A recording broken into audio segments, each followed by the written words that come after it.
misty morning Sundays and the sleepy face of the being who's awake, bleary-eyed, drinking coffee. And before the day starts, I just want to say, nothing comes from living in the past. Only that which was, and we already know. It's like putting the groove of a needle into the same track over and over again.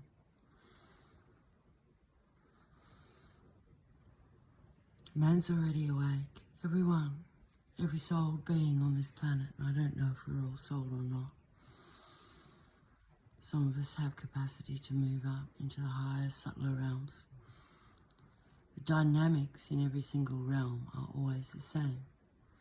And there's a polarity, there's two streams of energy in the being that must be met. And the only way that that can happen is through a separation between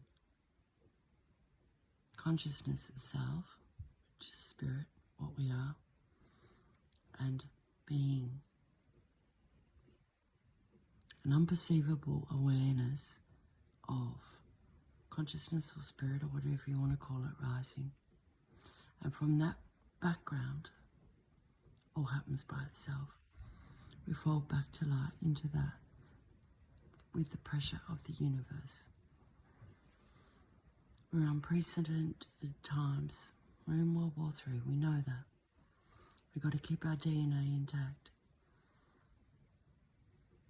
We've got to rise and unravel the 12-strand DNA. We're here for this. We're here to embody more and more light, to steady and show the way. We don't do that by being enmeshed in the things of the world, in the created patterns that draw you back into the past.